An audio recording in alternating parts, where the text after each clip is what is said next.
Caminhando sobre a Terra. Uma viagem a 10 lugares ameaçados no planeta.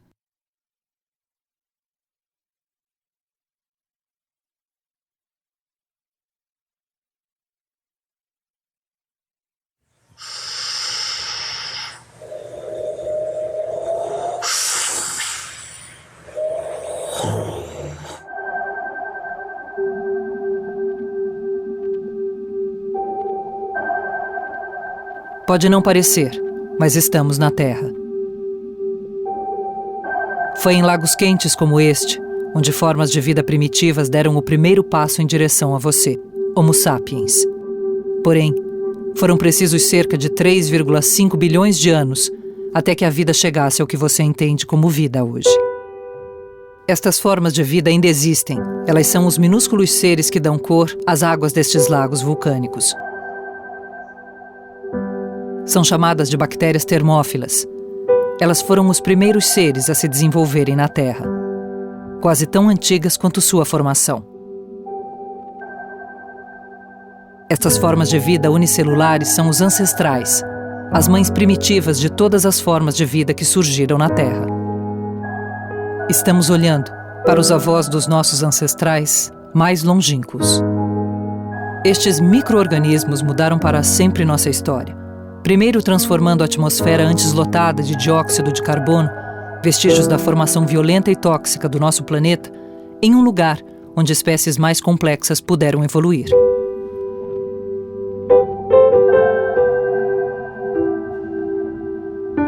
Isso não são rochas. São antigas colônias de bactérias chamadas de estromatólitos, que emergiram em mares rasos. Destes antigos aglomerados de vida primitiva, até os primeiros vegetais e algas, foi a vida que encheu o ar de oxigênio. Foi ela quem mudou a atmosfera. Todos nós, todas as formas de vida que habitam hoje a Terra, bebem do importante legado destes minúsculos seres. Nosso lar já foi um lugar impróprio para a vida há bilhões de anos. Mas a água que aqui chegou com os inúmeros cometas e meteoros, durante a era do intenso bombardeio, a distância perfeita do Sol, aliada a outros fatores, como a abundância de elementos químicos e proteínas primitivas, conhecidas como aminoácidos, essenciais para a formação da vida como conhecemos, fez deste planeta rochoso um lugar lotado de biodiversidade.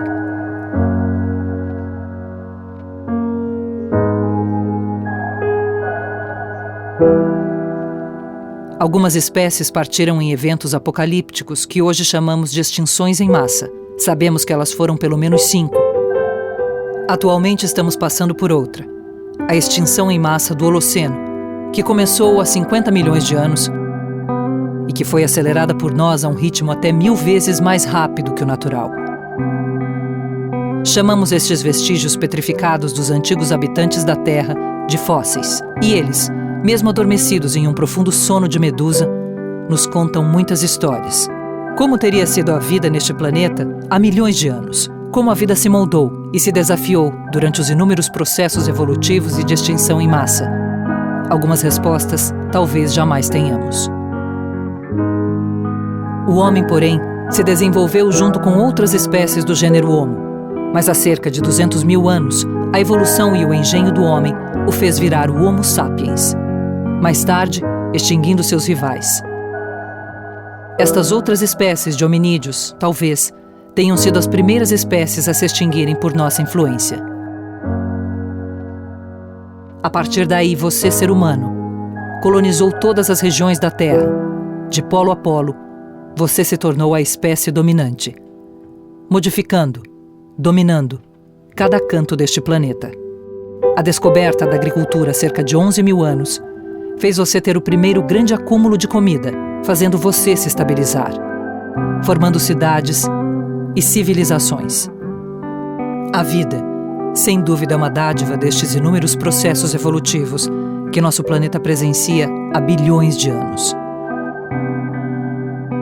E durante estes bilhões de anos, inúmeras espécies sucederam-se umas às outras, bebendo da mesma água, sob a luz do mesmo sol e pisando sobre a mesma terra. Dinossauros ou neandertais beberam da mesma água.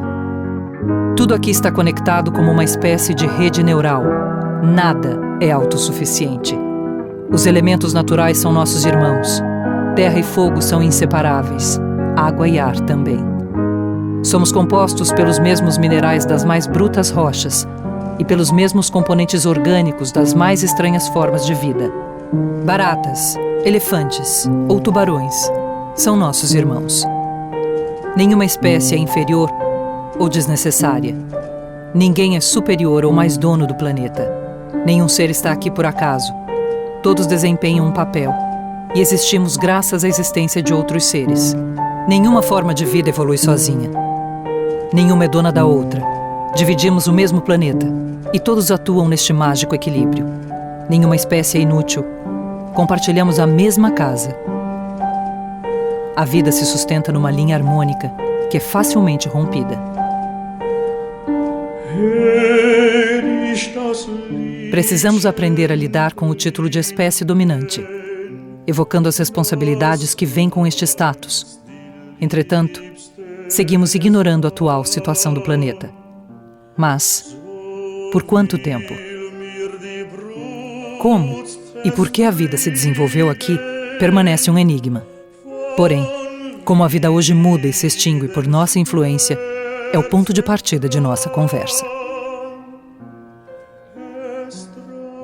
Para mostrar a você que o que você faz importa, que o que você faz na sociedade reverbera nos mais longínquos ecossistemas, nós decidimos visitar 10 lugares ameaçados na Terra. Deixe-me dizer algo sobre estes lugares. Eles não são necessariamente os mais ameaçados, os mais belos e nem os mais mortais, mas todos eles carregam a digital do homem em seu destino, seja por sua interferência direta, indireta ou acelerando ciclos naturais.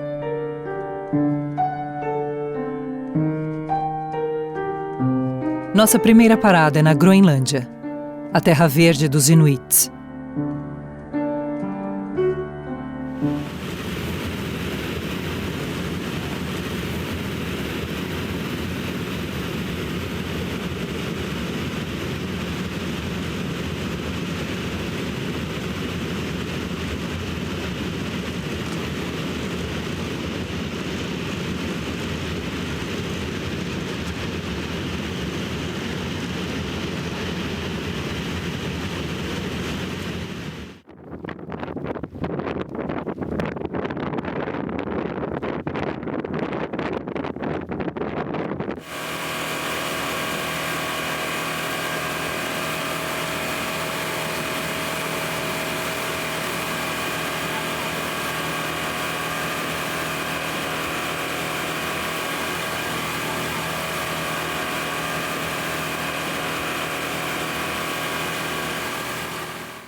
Groenlândia, uma palavra que evoca ilha, isolamento, esquimós e, é claro, aquecimento global. É nesta inóspita ilha, onde estão algumas das rochas mais antigas da Terra, o que talvez explique o magnetismo e o mistério desta ilha que guarda em suas entranhas muito da história geológica do planeta. É difícil imaginar que estávamos no pedaço de terra mais setentrional do mundo e também um dos lugares mais ameaçados hoje. Groenlândia no idioma local é Kalatlit Nunaat, que significa a nossa terra, não a terra de posse, mas a terra em que vivemos. Para o povo inuit, não existe minha terra ou sua terra.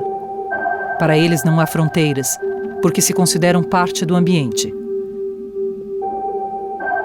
No seu sistema de crenças, tudo está conectado à terra. Os ancestrais, o idioma, o alimento e até um grande espírito que os conecta a tudo. Sem dúvida, uma invejável conexão com o lugar onde vivem.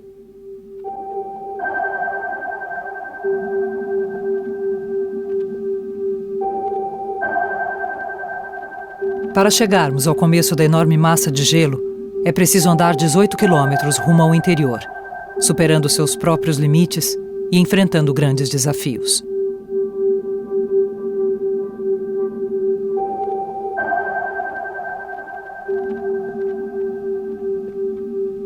Com 1,71 milhão de quilômetros quadrados, a grande capa de gelo da Groenlândia é a segunda maior massa de gelo da Terra, atrás apenas da Antártica. Uma vasta área que cobre aproximadamente 80% da superfície da maior ilha do mundo. A espessura do gelo pode chegar até 3 quilômetros no seu ponto de maior espessura. Estável mesmo em momentos de aquecimento no passado, a Groenlândia tem se mostrado um dos lugares mais sensíveis às atuais mudanças climáticas.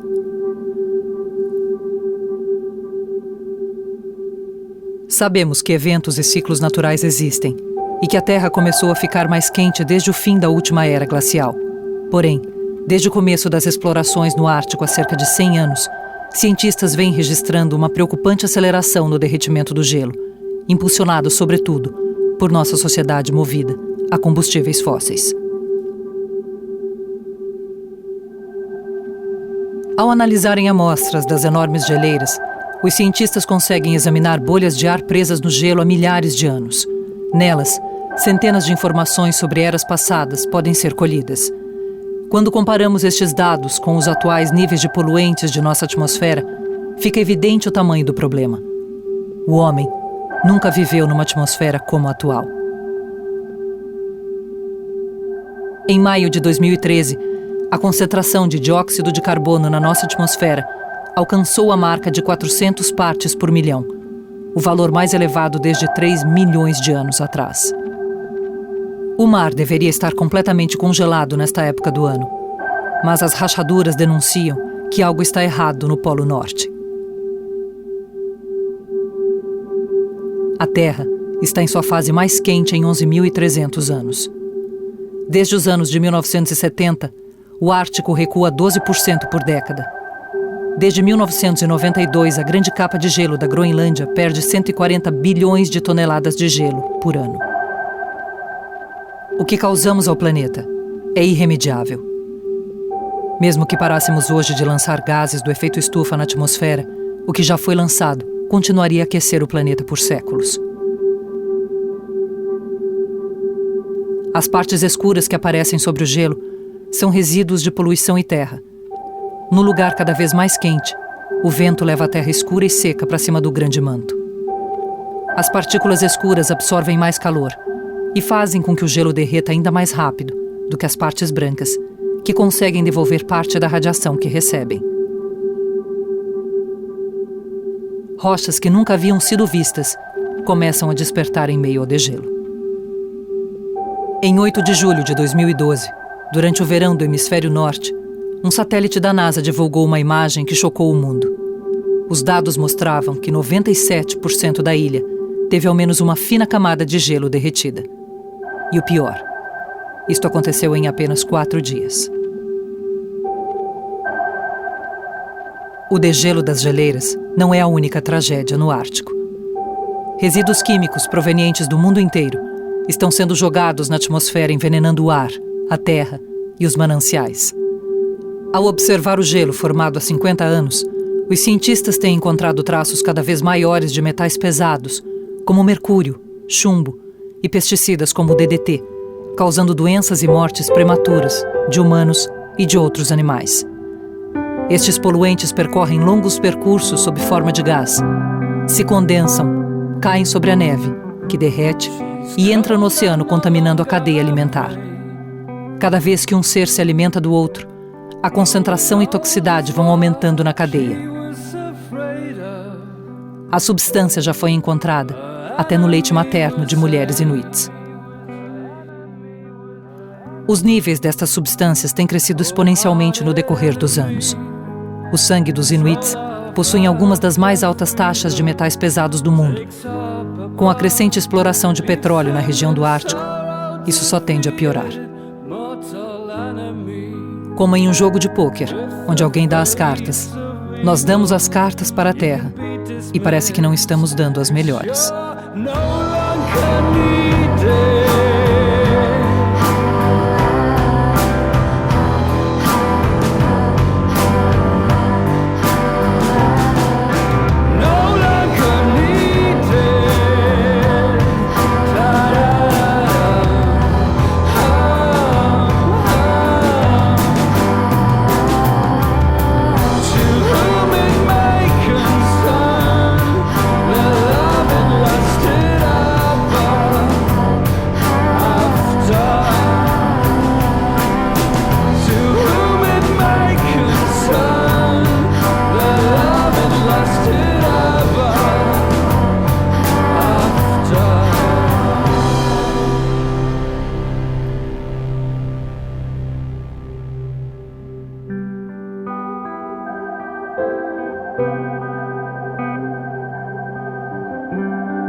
Aqui, onde os sinais do aquecimento global são mais visíveis, havia um consenso entre o povo local e os cientistas que encontramos.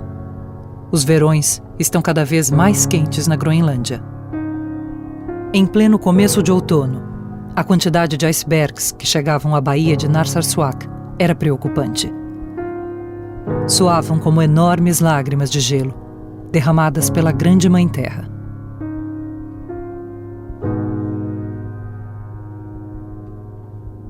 Em certo momento, durante uma conversa com o povo local, dissemos que no Brasil existem muitos céticos com relação ao aquecimento global. Nesta hora, uma senhora inuit mudou de expressão e nos disse: "Se lá duvidam que ele exista, aqui nós sabemos exatamente o que ele significa." Era chocante perceber a velocidade com que estes icebergs derretiam. Alguns maiores que um carro, derretiam em menos de 48 horas.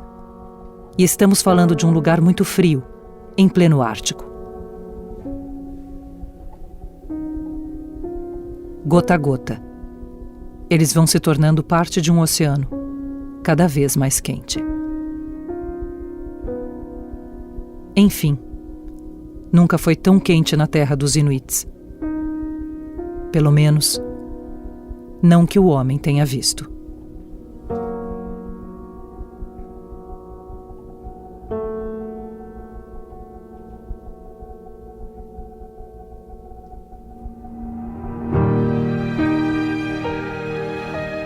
Aqui aos pés do Círculo Polar Ártico, onde o céu presenteia os olhos dos visitantes com belas auroras, seguimos nossa viagem no topo do mundo.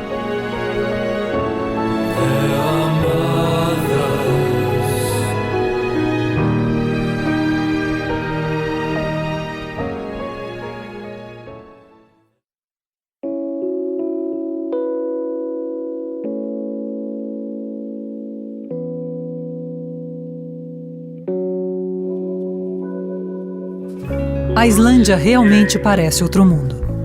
Formada por sucessivas erupções vulcânicas durante 20 milhões de anos, a lava aqui mostra que ela é a grande artista. A ilha é um caso curioso do ponto de vista geológico. Encontra-se dividida entre a placa europeia e a placa norte-americana, fazendo com que o país, geograficamente, pertença aos dois continentes.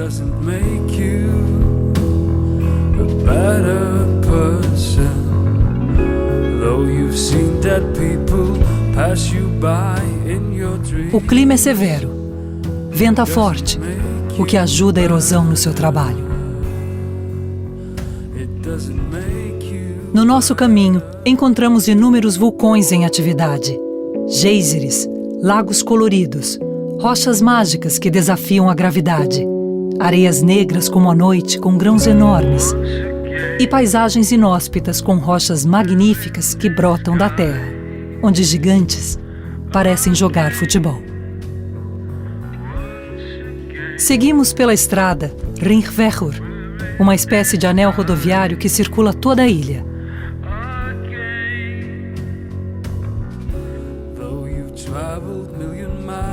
Passamos por cidades com 10, 20 casas, e a maior delas, Vik, com 500 habitantes, mostra que o tempo parece que não passou, ou que passou muito devagar, desde que os colonos vikings se estabeleceram aqui, ainda no século IX. Muitas destas casas ficam aos pés de enormes paredões de rochas, como se fossem tsunamis, prontas para devorá-las.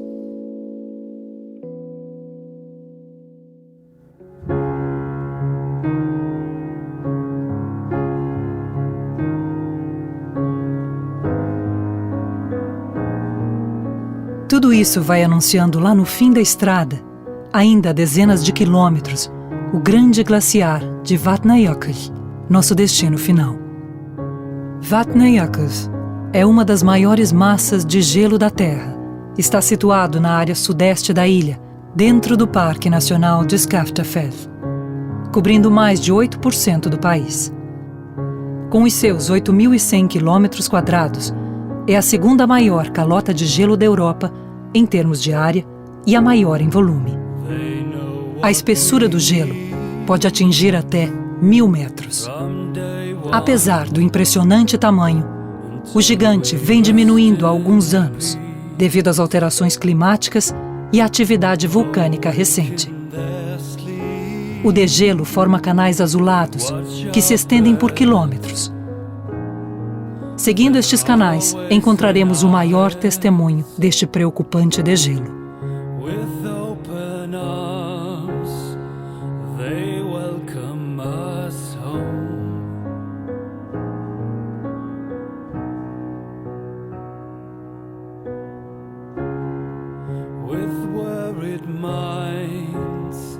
They question us and wash our dirty clothes. There are mothers. Aos pés da grande geleira, no lugar conhecido como cabeça de Breitha-Merkur Jökull, está Jökulsárlón, que quer dizer em tradução literal, o Lago da Geleira.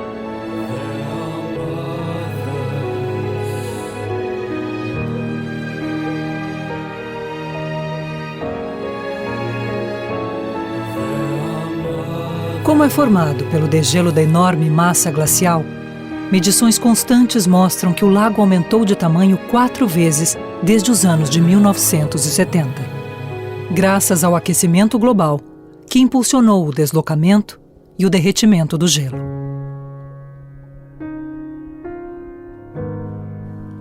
Com 248 metros de profundidade e 18 quilômetros quadrados, tornou-se o maior e mais profundo lago da Islândia. O lago é formado por icebergs que se desprendem da grande Vatnajökull, formando um espetáculo macabro, um desfile pitoresco de pedaços de gelo, alguns com centenas de anos, que formam uma procissão fantasmagórica de luminosos icebergs azuis. Cada vez mais rápido, cada vez mais cruel. Um espetáculo macabro que não deve parar por aqui.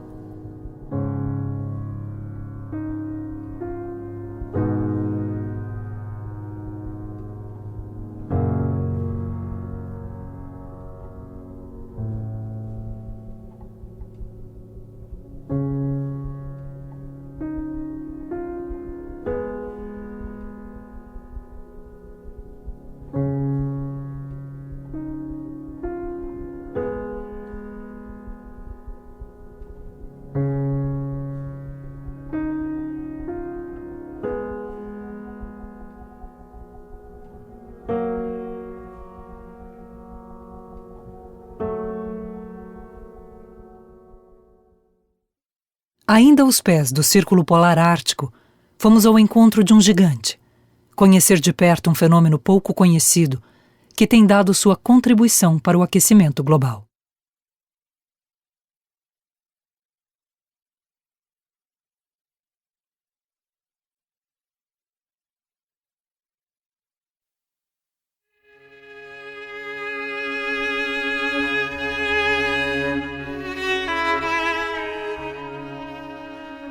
Permafrost pode não ser um termo comum para muitas pessoas. Trata-se de um solo que está permanentemente congelado há séculos. Ele existe em quase todas as regiões setentrionais do globo, do Alasca ao Canadá, da Groenlândia à Escandinávia e também na Rússia, o maior país da Terra. A Rússia possui mais de 17 milhões de quilômetros quadrados. Entretanto, cerca de 63% do seu território é composto por permafrost, estendendo-se por quilômetros através das gélidas planícies da Sibéria e oblastes vizinhos. Este solo tem sido muito afetado pelas mudanças climáticas das últimas décadas. Nem mesmo os mais pessimistas imaginavam o degelo desta bomba adormecida, que carrega em suas entranhas metano, um gás com potencial de efeito estufa, ainda mais nocivo e até 30 vezes mais potente que o dióxido de carbono. Mas o inevitável em um planeta cada vez mais quente começou a acontecer. A camada de gelo, que era tida como impermeável, começou a derreter. o solo sem o gás e o gelo de outrora começou a condenar áreas urbanas ao redor do globo, entortando prédios, ferrovias e até pistas de pouso. Ele é o grande vilão silencioso, que vem sendo liberado pelo degelo do solo. Alguns estudiosos dizem que a Rússia pode perder 30% do permafrost até 2050. Sabemos que o CO2 é o maior responsável pelo aumento das temperaturas na Terra.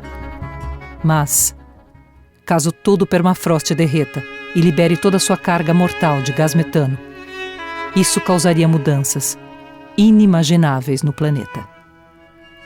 Estaríamos literalmente em território alienígena.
Mesmo numa das cidades mais sustentáveis do mundo, onde reinam soberanas as balsas sobre a água, os trens e as bicicletas, após grandes incentivos do governo e a reorganização do trânsito da cidade, o impacto do homem existe. Mesmo lugares em risco são culpados pela situação do planeta.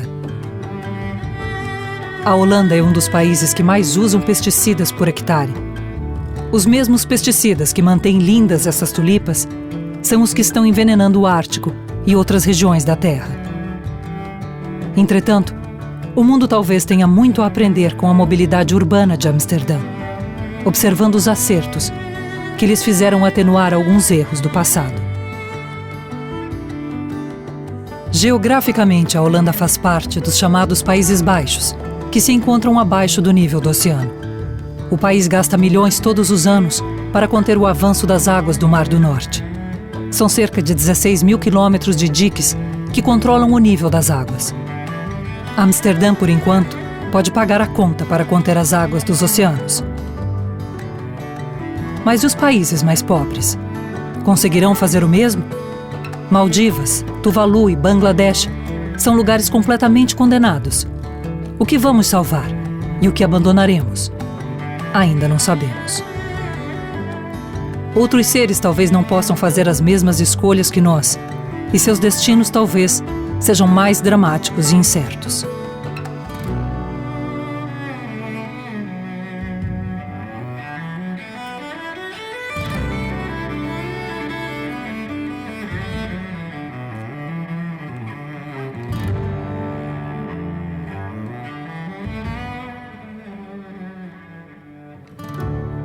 Em frente à estação central de Amsterdã, instalamos um boneco inflável que, metaforicamente, simboliza o planeta, e perguntamos às pessoas o que elas faziam pelo Mr. Planet.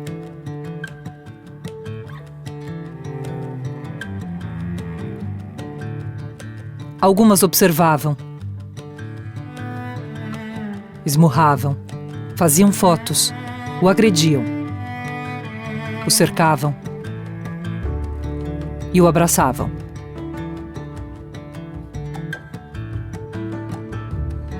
Mas o sentimento mais comum com a situação do planeta ainda é a indiferença.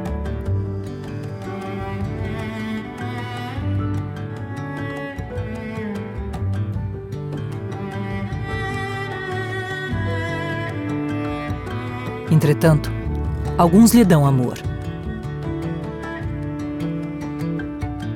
O envolvem e o protegem. Se o planeta fosse um indivíduo, estaria ele feliz? A elevação do nível dos oceanos é uma verdade inconveniente e Amsterdã não estará imune.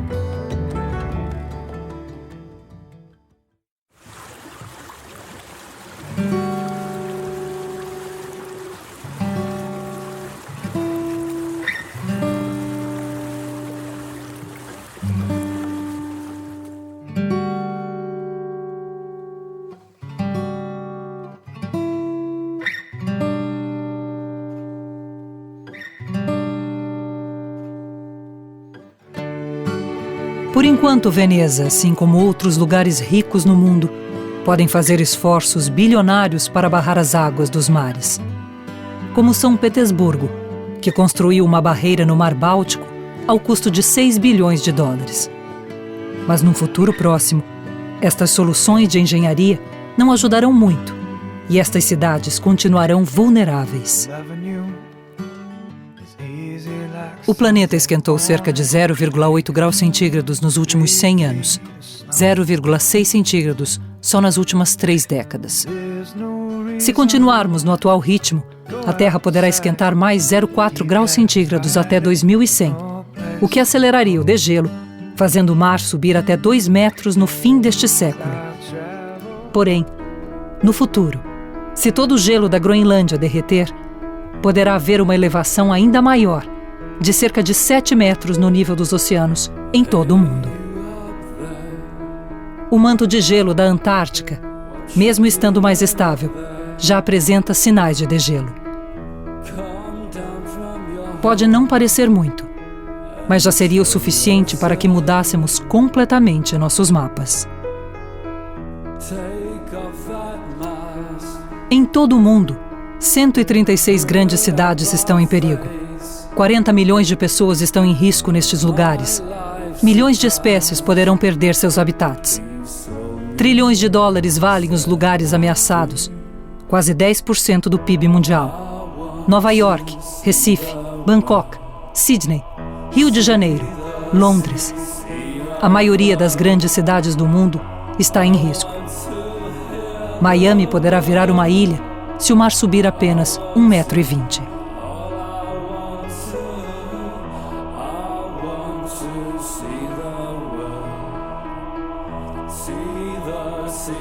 Com enchentes e inundações cada vez mais comuns, o mar já ameaça os suprimentos de água doce em vários lugares do mundo.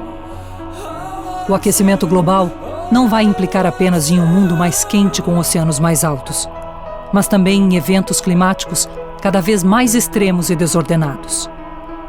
Mais calor no verão, ondas de frio mais intensas no inverno, secas prolongadas e tempestades apocalípticas serão mais frequentes.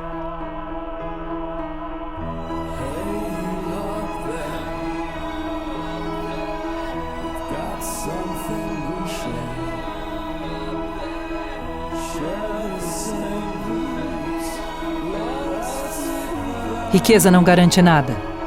Veneza já foi uma das mais importantes cidades comerciais do mundo e hoje tornou-se um marco, um símbolo dos muitos lugares ameaçados pelo aumento do nível dos oceanos. Parece que não se poderá fazer muito para que patrimônios culturais como este não desapareçam. Nenhum lugar no mundo talvez tenha perdido mais habitantes que Veneza. Estima-se que 120 mil deixaram a cidade nos últimos 50 anos. Um prelúdio do seu fim? Talvez.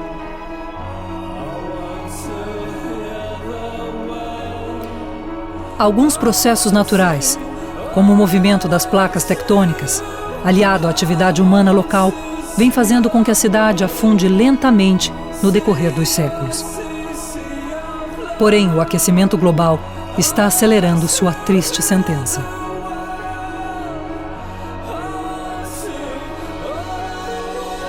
Os mesmos canais que a tornaram mundialmente famosa a condenam. Construída sobre um arquipélago de 118 ilhas e formada por cerca de 150 canais, ela está cada vez mais vulnerável às marés altas. As charmosas gôndolas passeiam ano após ano por canais com níveis cada vez mais altos.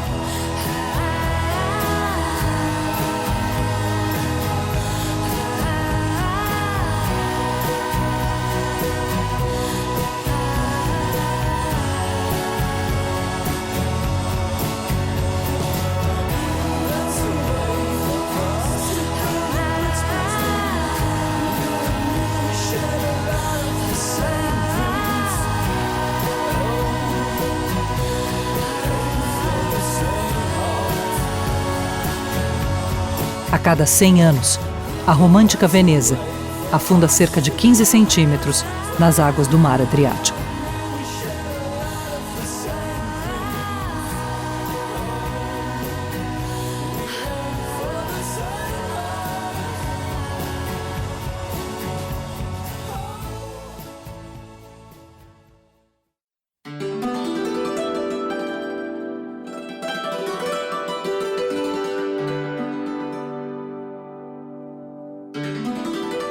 Os corais do Oceano Atlântico representam apenas 7,6% do total mundial de arrecifes, mas são um lar para milhares de espécies e vitais para a manutenção da vida nestas águas. As barreiras de corais que existem na costa da região nordeste do Brasil são as únicas do Atlântico Sul. Espalhados por cerca de 3.000 quilômetros, os bolsões mais significativos estão entre os estados do Maranhão e o sul da Bahia.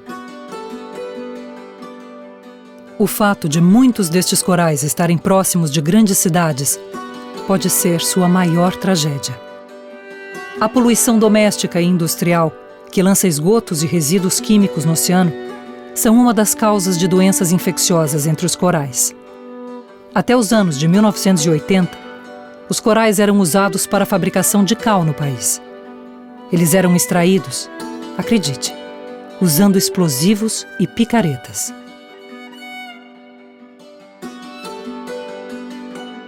O litoral do Brasil já perdeu 80% de recifes de corais nos últimos 50 anos.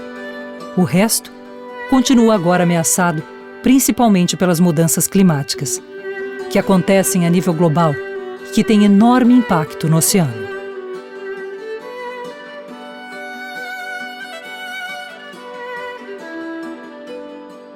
Com mares absorvendo mais dióxido de carbono, o pH tende a ficar cada vez mais baixo, tornando os oceanos mais ácidos e alterando de forma preocupante a química dos oceanos. Fenômenos como o branqueamento e morte dos corais tornaram-se uma constante. Se a destruição continuar no ritmo atual, 70% dos recifes do mundo poderão desaparecer em apenas 50 anos. Restarão apenas esqueletos brancos calcificados, como um cemitério subaquático. Infelizmente, 20% deles já não podem mais ser recuperados.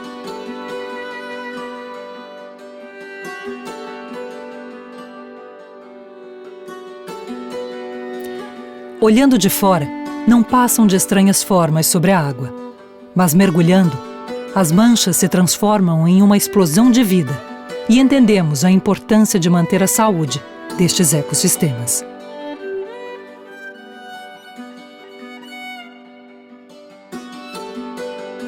A poluição, a pesca predatória, o grande tráfego de barcos nas áreas de corais, aliados às altas temperaturas dos oceanos cada vez mais quentes, fazem hoje com que a situação destes ecossistemas seja preocupante.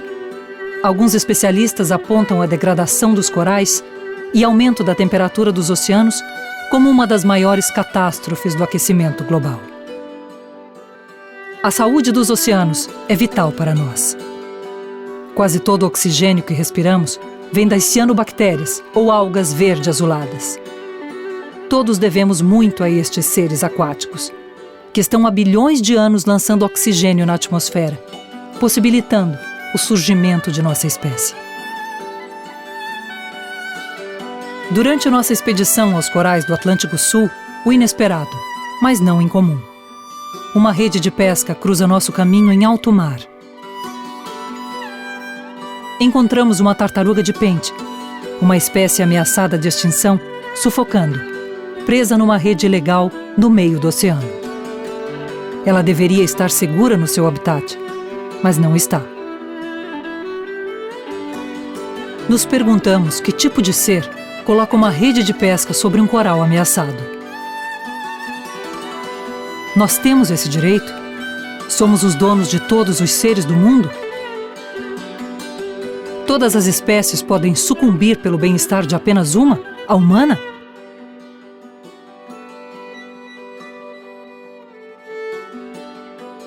Esta nós conseguimos salvar. Mas e as outras?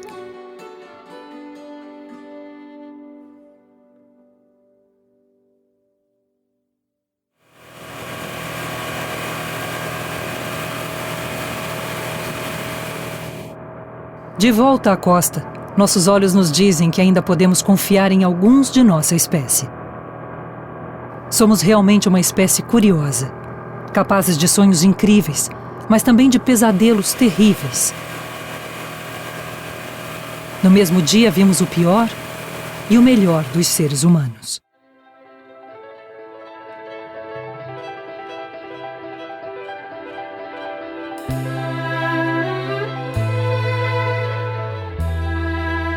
Atitudes como as dos membros da ONG no mar, na praia de Cajueiro, em Touros, no Rio Grande do Norte, nos mostram que nem tudo está perdido.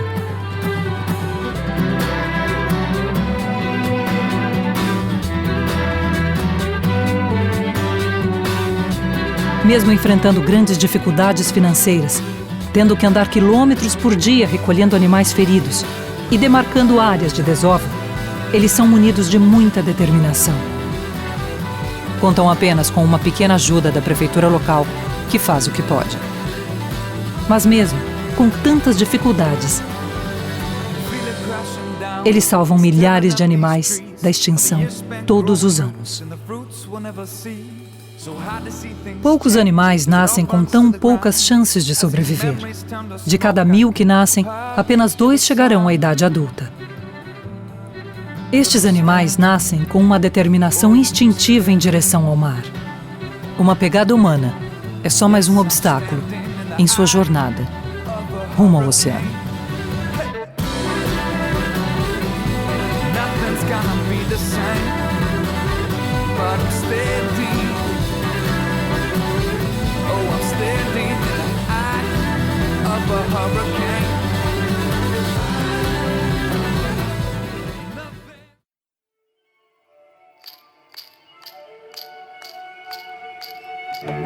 Brasil, a 7ª maior economia do mundo, a 2ª do continente americano atrás apenas dos Estados Unidos.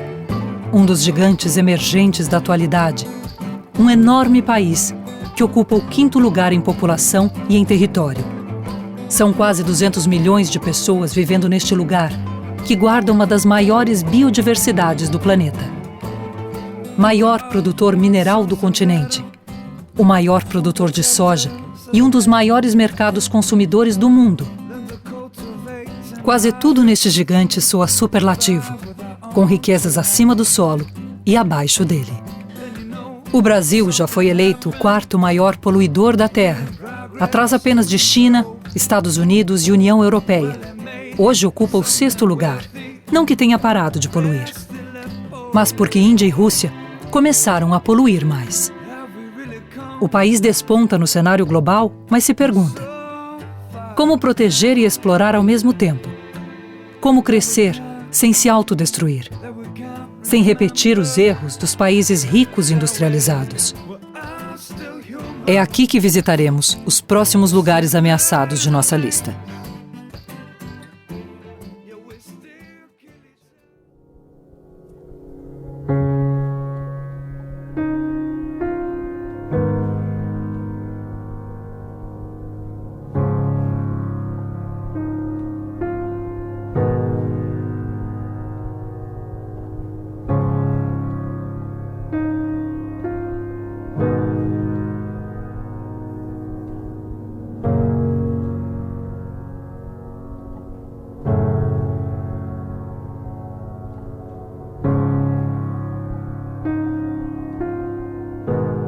Caatinga, uma palavra tupi-guarani que significa mata branca, uma referência à paisagem árida e seca desta região de savana. É o único bioma exclusivamente brasileiro, o que significa que ela não pode ser encontrada em nenhuma outra parte do mundo. Sua área ocupa cerca de 800 mil quilômetros quadrados, o que equivale a 11% do território do país. Entretanto, a Caatinga é o bioma mais fragilizado e o menos protegido do Brasil. Apenas 7% do ecossistema está em áreas de proteção. Poucos imaginam a grande biodiversidade que aqui existe. Estudos recentes apontam a Caatinga como rica em biodiversidade e endemismos. Milhares de espécies vegetais e animais ainda sobrevivem nesta terra, que parece possuir pouca vida. A caatinga é um dos ecossistemas mais ameaçados da Terra. Ela fica localizada numa das muitas áreas de desertificação ao redor do mundo. Um problema que tende a crescer cada vez mais com o impacto humano e com o aquecimento global. Um enorme deserto pode estar se formando nesta região do Brasil. A área vulnerável à desertificação abrange 16% do território nacional e está distribuída sobre 11 estados. Encravada na região mais pobre e árida do Brasil, ela sofre com a exploração e o desmatamento. Com uma população carente de outras fontes de energia, a vegetação nativa acaba virando carvão vegetal. Mas o maior impacto e devastação vem das grandes indústrias. Os polos gesseiros e cerâmicos são os principais responsáveis pelo uso da lenha como combustível em seus processos de produção. Com a perda da vegetação, o solo sofre com o empobrecimento, pois fica exposto à erosão, abrindo caminho para a desertificação. Há 2 anos, a região enfrenta uma das piores secas da história. Milhares de animais morreram. Pouco parece ter escapado com vida nesta paisagem.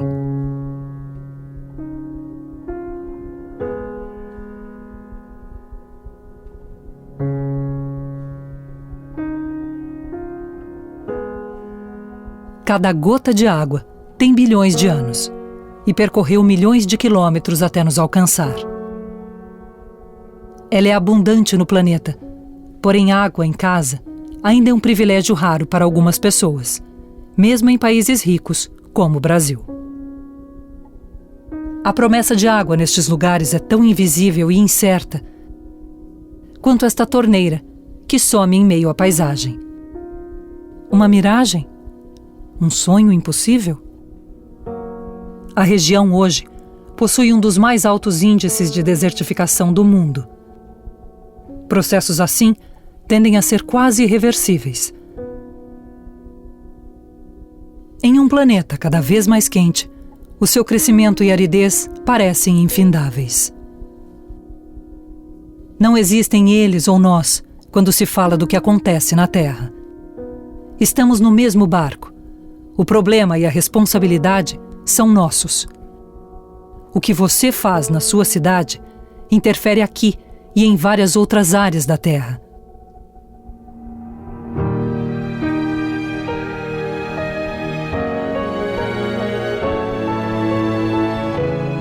Os lugares de natureza vasta e intocada estão desaparecendo em todo o mundo. Perder estes lugares significará perder uma parte de nós mesmos.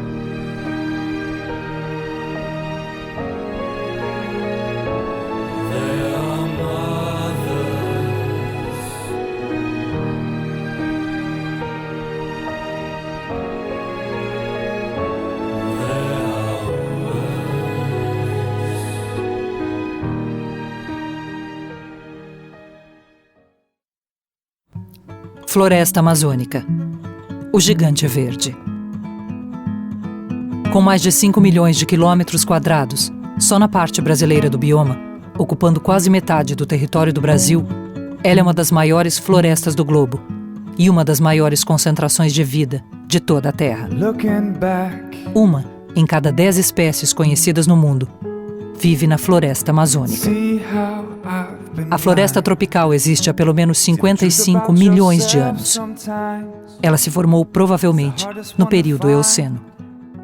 Cortada pelo rio que leva o mesmo nome, ele é o segundo mais extenso do planeta, com mais de 6 mil quilômetros de extensão e mais de 1.000 afluentes.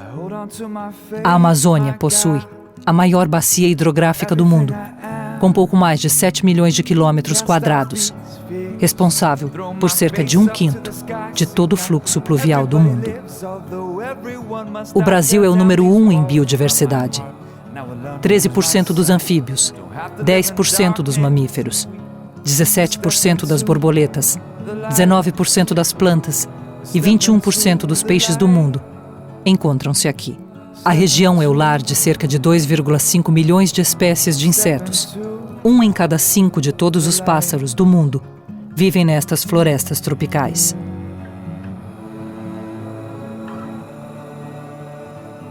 A diversidade de espécies de plantas é, sem dúvida, a maior da Terra.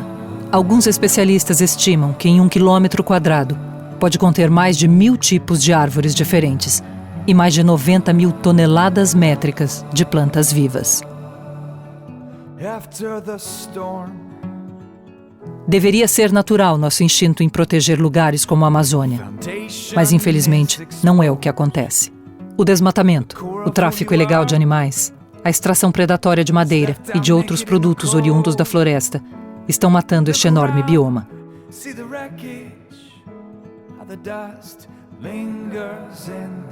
Todos os anos, uma área do tamanho do estado de Sergipe é desmatada no Brasil.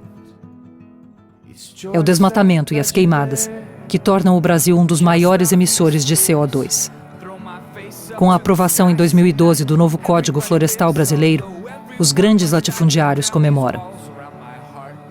Este novo código flexibilizou o uso da terra, anistiando devastadores e perdoando multas. Na primeira medição do desmatamento após a aprovação da lei, foi constatado que a devastação da Amazônia brasileira cresceu 28% em um ano. 5,8 mil quilômetros quadrados foram destruídos de agosto de 2012 a julho de 2013. Os estados com maior crescimento no desmatamento foram o Pará e o Mato Grosso, justamente 2 dos maiores produtores de soja e carne bovina do Brasil. O país é o maior importador de pesticida do globo e usa cerca de 14 agrotóxicos que são proibidos na maior parte do mundo. O agronegócio pode até movimentar milhões, mas geralmente, numa terra onde entram a soja, a cana-de-açúcar e os grandes rebanhos, sai a floresta.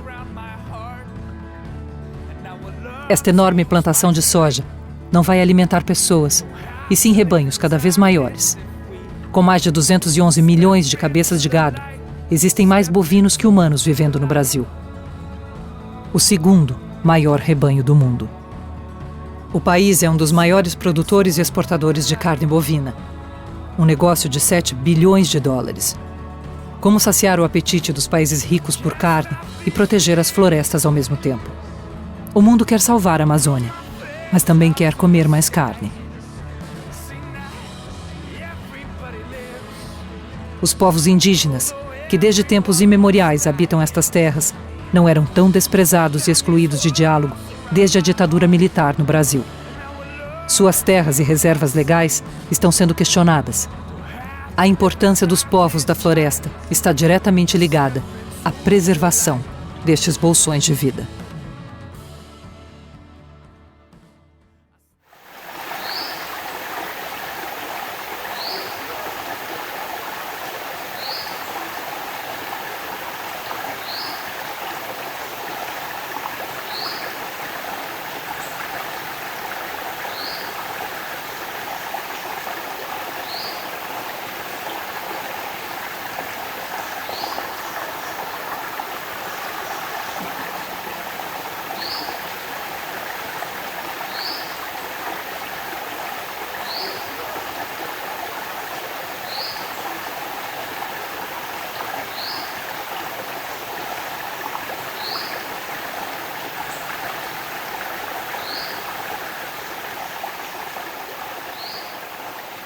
O som da floresta nos dá uma ideia da biodiversidade que aqui reside. Uma variedade muito semelhante à da floresta amazônica, já que ambas são florestas tropicais. Esta floresta úmida já cobriu quase toda a costa brasileira ao longo do Atlântico e também partes do Uruguai, Paraguai, Argentina e ilhas oceânicas. Do que existia no Brasil no século XV, época da chegada dos colonos europeus, restam apenas cerca de 7% da cobertura original, fazendo com que seja considerada hoje o bioma mais ameaçado do Brasil e uma das 5 florestas mais ameaçadas da Terra. A maior parte dos cerca de 7% que restam no Brasil estão na Serra do Mar, entre os estados do Rio de Janeiro e Santa Catarina. A região da Mata Atlântica é a que mais possui unidades de conservação na América Latina. Apesar disto, as áreas protegidas cobrem menos de 2% do bioma, e metade das espécies de vertebrados ameaçadas não se encontram em qualquer área protegida. A região é desmatada há centenas de anos, por causa do ciclo da cana-de-açúcar, do pau-brasil, das plantações de café e, mais recentemente, por conta do enorme crescimento das maiores capitais brasileiras, encravadas na região da Mata Atlântica, sufocando a floresta com seu crescimento desordenado, invasões ilegais e industrialização nas zonas periféricas, que são fronteiriças à mata. O suprimento de água doce deste remanescente florestal abastece mais de 100 milhões de pessoas na costa do país. É aqui onde residem cerca de 70% da população brasileira, o que faz aumentar ainda mais o desmatamento e a invasão de áreas de preservação. O bioma possui 20 mil espécies de plantas, sendo 40% delas endêmicas, o que significa que elas só existem aqui. A fauna de vertebrados endêmicos é formada principalmente por mamíferos, aves das mais diversas espécies e anfíbios que, desde os anos de 1980, registram consideráveis diminuições de suas populações ao redor do mundo, tornando-os hoje os animais no topo do ranking de ameaçados. Apesar de legalmente protegida, a perda dos habitats, a caça e extração predatória de produtos florestais não diminuíram. Hoje, mais de 530 espécies animais e vegetais estão ameaçadas só aqui. E ainda existe muito a ser descoberto. Recentemente, foi descoberta uma nova espécie de porco-espinho em Pernambuco, o Coendou speratus, descoberto somente em 2013. Estima-se que exista no Brasil 1,8 milhão de espécies, mas somente 10% do que existe aqui é conhecida pela ciência. Entretanto, muitas espécies estão sendo descobertas tarde demais para serem salvas. E as já descobertas lutam para continuarem a existirem diante de nossos olhos. No Brasil, 627 espécies de animais estão severamente ameaçadas e poderão sumir nos próximos anos. A lista de plantas e árvores em perigo é grande demais para ser lida aqui. Há 500 anos, quando os primeiros europeus chegaram ao Brasil e começaram a extrair riquezas destas matas, como o pau-brasil, talvez jamais imaginassem que um dia a floresta pudesse estar prestes a desaparecer. Infelizmente é assim. Nunca imaginamos que os recursos naturais são finitos. Se o Brasil não proteger a floresta amazônica, ela poderá em breve ter o mesmo fim da Mata Atlântica.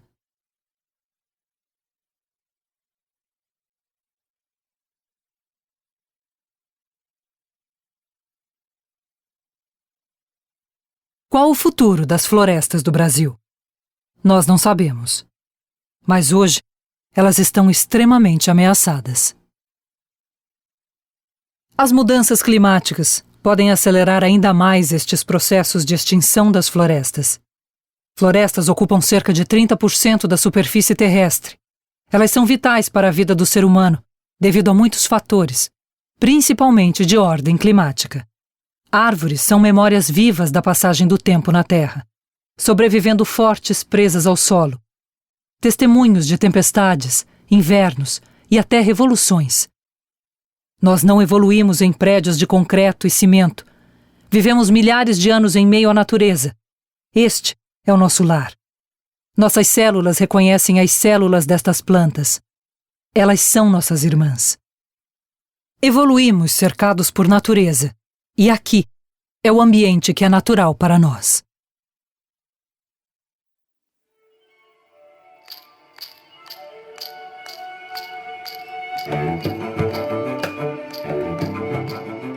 Uma das maiores aglomerações urbanas da Terra, Quase 20 milhões de pessoas disputam aqui oportunidades e recursos naturais diariamente.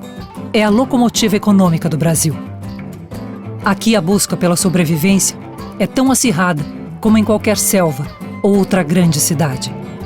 Milhões em negócios circulam diariamente em São Paulo, que possui representantes de quase todas as grandes marcas e corporações do mundo. Uma das 10 cidades mais ricas do globo, com um PIB maior do que países como Chile, Israel e Singapura. O preço de tanto desenvolvimento? O envenenamento do ar, a devastação de dezenas de ecossistemas, a morte de rios e florestas. Aqui a morte de 2 ecossistemas, o Rio Pinheiros e o Rio Tietê, não parecem incomodar de forma significativa os milhões que trafegam nas grandes avenidas ao seu redor.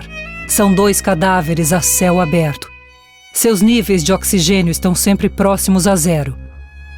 Um projeto de despoluição começou há 20 anos e já foram gastos mais de 3 bilhões de reais. A mancha de poluição diminuiu, mas o oxigênio continuou baixo, tornando o rio um lugar pouco convidativo para a vida. Um imenso potencial turístico e de transportes fluviais que poderiam ajudar a desafogar o trânsito nas enormes vias ao seu redor. Mas isso seria impossível com o atual estado dos rios. Alguns podem não gostar do que veem todos os dias. Mas o que é feito para mudar isso? O que exigimos dos governantes? O quão dispostos estamos a mudar? Foram aterrados vários outros rios para a construção de grandes avenidas. Quilômetros de áreas de mananciais e florestas foram completamente devastados para dar lugar à maior megalópole do hemisfério sul.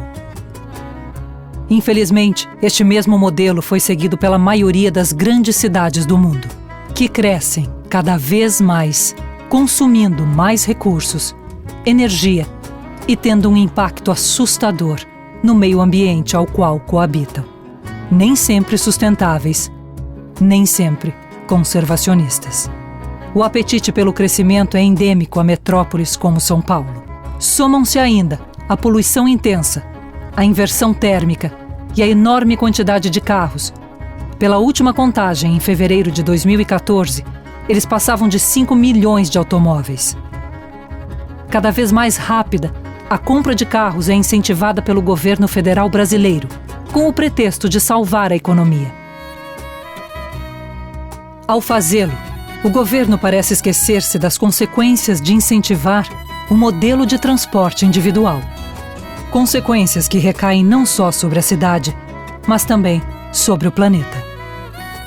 Quase não se anda no trânsito das maiores cidades brasileiras. Engarrafamentos podem passar dos 300 quilômetros. Este é o preço de incentivar o transporte individual. Andamos para trás, enquanto não aprendemos a pensar coletivo. São Paulo esquentou muito nas últimas décadas. Tem sol em abundância como no resto do Brasil, mas quase nenhum painel de energia solar. São Paulo é a maior cidade do hemisfério sul, mas quase não tem metrô. A cidade do México começou a construir seu sistema metroviário quase na mesma época que São Paulo. E hoje, a cidade conta com 225 quilômetros de linhas, enquanto São Paulo mal passa de 75 quilômetros. São Paulo tem a maior frota de helicópteros do mundo, mas quase nenhuma ciclovia fixa. A maioria delas é para divertimento nos fins de semana. Cidades como São Paulo podem parecer modernas, mas ainda repetem muitos erros do passado. Não percebemos que com este modelo colocamos em risco nossa própria existência? Cidades assim são uma ameaça a si próprias. Quais seriam os prejuízos no futuro pelos danos causados por cidades assim? Quem pagará essa conta? Os cofres públicos? As pessoas que nelas vivem? Ou deixaremos para as futuras gerações, como sempre fazemos? Nós pagaremos a conta, mas não pagaremos sozinhos. Todas as formas de vida na Terra sofrem com nossas escolhas erradas e impactos. Não importa em que lugar da Terra você esteja, seu impacto viaja quilômetros até frágeis ecossistemas ao redor do mundo. Pode parecer que estamos muito distantes da natureza nestas grandes metrópoles, mas o que aqui não provém de recursos naturais? A Terra nos dá tudo o que precisamos, por mais modificados e industrializados que sejam os itens tecnológicos. Ainda assim, eles são de procedência natural. Cidades como São Paulo têm conserto? Talvez. Projetos inovadores desenvolvidos por cientistas e estudiosos em todo o mundo provam que a vida nas grandes cidades pode ser boa para o planeta. Essas tecnologias ou novas formas de lidar com o lixo, com o transporte, com a construção civil e com a reutilização de recursos nos dizem que precisamos urgentemente reciclar nossa relação com as cidades. Como unir os meios urbanos aos meios naturais sem destruir a ambos? A resposta talvez esteja na forma como você lida com seu impacto na cidade. Use menos o carro. Cobre dos governos melhorias na rede pública de transporte, coleta seletiva e preservação de áreas verdes. Sustentabilidade precisa ser pauta de campanha eleitoral no Brasil.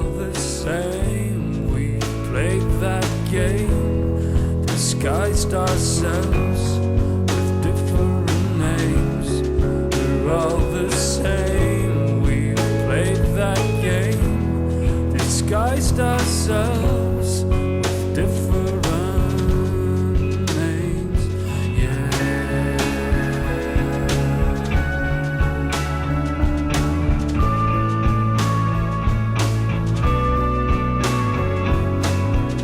If you want to have it all in your hands, just carry on, making great plans. Well, it's so easy giving up on great hands. Show them how to operate and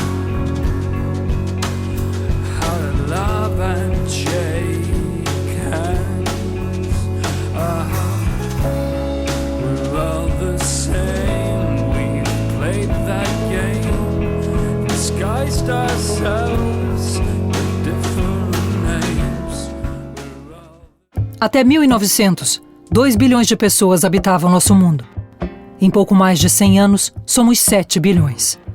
Até 2050, deveremos ser 9 bilhões de pessoas neste planeta. Será que você consegue imaginar o tamanho do impacto de tantas pessoas consumindo recursos naturais? Poluindo e destruindo ecossistemas? Nos últimos 100 anos, modificamos mais a superfície do planeta do que qualquer outra geração do passado. Nosso impacto é enorme. Nosso consumismo desenfreado transformou o planeta num enorme porto que precisa, a todo momento, substituir bens de consumo, alguns em perfeito estado de uso. Cada vez mais se deseja o último celular, não importa se o seu anterior tem apenas 8 meses. Queremos a última moda e a melhor comida importada. Mas esquecemos de saber a procedência do que consumimos. Quais foram as matérias-primas utilizadas? Qual a procedência delas? Como foi feito o transporte? O quanto isto andou e poluiu para chegar até nós? Enfim, pensamentos que geralmente não permeiam a cabeça dos consumidores em todo o mundo.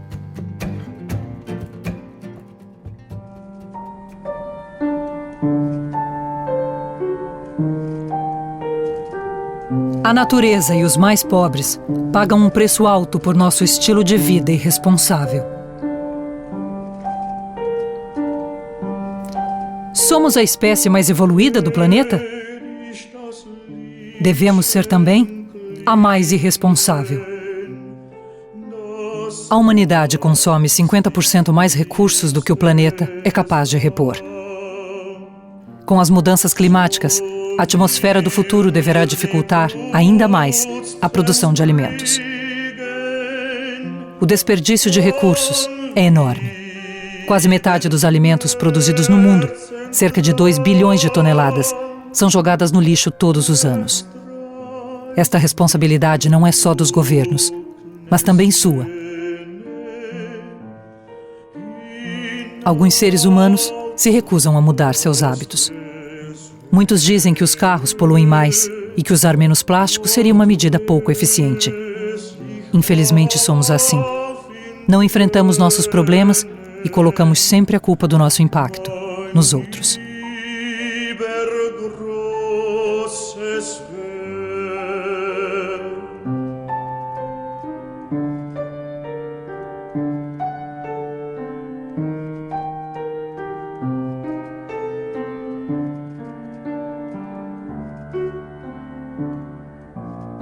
O governo brasileiro acaba de reabrir usinas termoelétricas com a justificativa de que o baixo nível das águas nas usinas hidroelétricas estaria prejudicando a produção de energia no país. O Brasil está pagando um preço alto por deixar toda a sua produção de energia nas mãos de apenas uma fórmula. Um país continental que conta com um enorme potencial eólico e solar, quase adormecidos.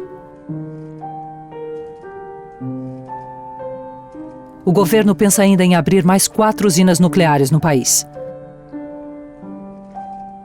Aceitar a energia nuclear é aceitar as possibilidades de desastres. Chernobyl no passado e Fukushima no presente nos dizem o quão terrível ela pode ser, matando a Terra por séculos. Dizem que o enriquecimento de tório será mais seguro e limpo, mas ainda não estamos muito certos disto. O tempo dirá. A verdade é que precisa haver uma revolução em nossas formas de produção e captação de energia. Os velhos moldes precisam ser abandonados para que possamos garantir a sobrevivência de nossa própria espécie. Os ventos que sopram sobre o Brasil seriam capazes de gerar 10 vezes mais energia que a usina de Belo Monte. A energia solar, por sua vez, ainda encontra grandes barreiras que impedem sua popularização. Os impostos ainda são muito altos e a falta de incentivos governamentais a torna uma realidade ainda muito distante neste ensolarado país.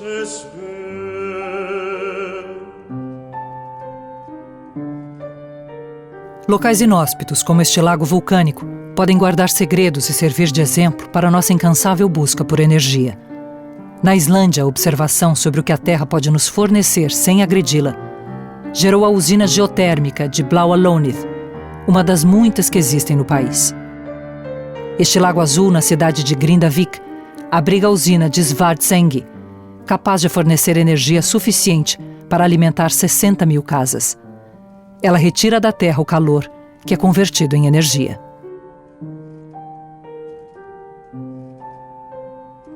Nosso planeta nos dá tanto. O Sol nos dá tanta energia. Não podemos aceitar esta dádiva do universo, agredindo menos nosso planeta? Este é o único mundo que conhecemos. Cuidemos melhor dele. Devemos isto a este mundo que tudo nos dá. Honremos o lugar que ocupamos no espaço.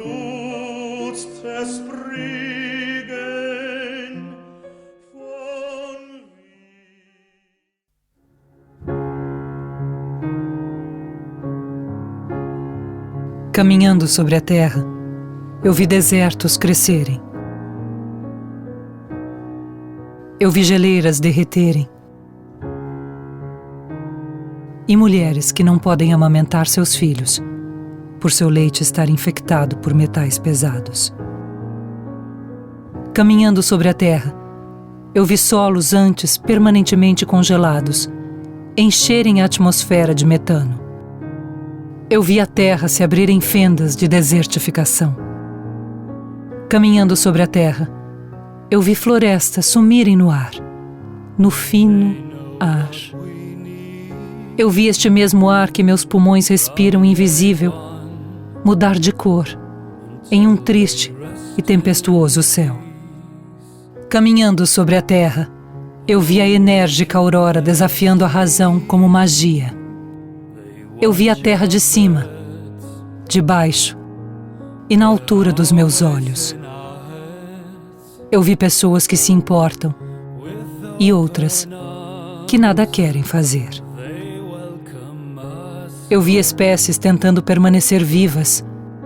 Eu vi o clima mudar e espécies se despedirem para sempre em um macabro ritual previsível. Caminhando sobre a terra, eu vi coloridos corais virarem cemitérios mórbidos agora esbranquiçados. Eu vi a terra chorar e eu chorei junto por não poder secar seus rios de lágrimas que se misturam às salgadas águas dos quentes mares. Mas, caminhando sobre a terra, eu vi o trabalho de voluntários que usam o ar dos seus pulmões para alertar e salvar. E eu aprendi a ter esperança. Eu me ensinei a ter esperança e a acreditar que juntos podemos diminuir nosso impacto, desacelerando o ritmo das mudanças no planeta. Nós precisamos honrar as responsabilidades que são evocadas com o status de espécie dominante na Terra. Podemos parecer pequenos diante das enormes mudanças, mas ainda assim elas importam e são o começo de grandes transformações em nossa civilização. Mudar nos mostrará o quanto evoluídos seremos em passar pela adolescência tecnológica sem nos autodestruirmos. Eu vi tudo isso caminhando sobre a terra.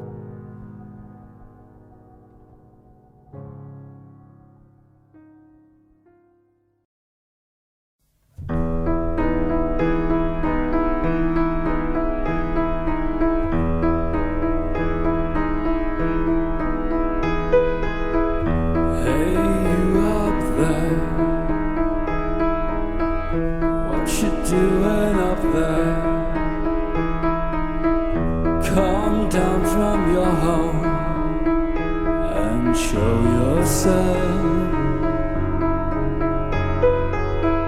Take off that mask, put up our face. My life's a task, please throw me, set me free.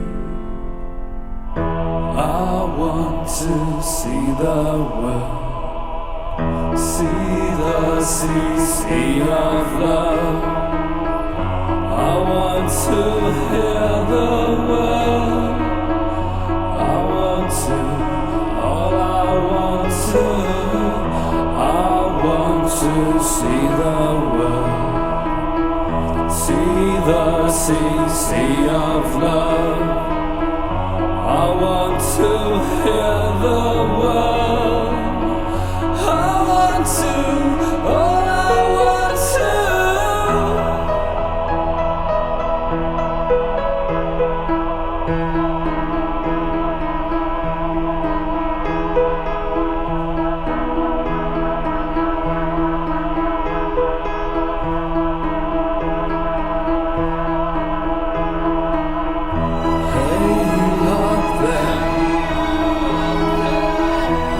Something we share the same roots, let's take them. See me, I'm a seed. Pick me up, spread me, make me complete. This whole me.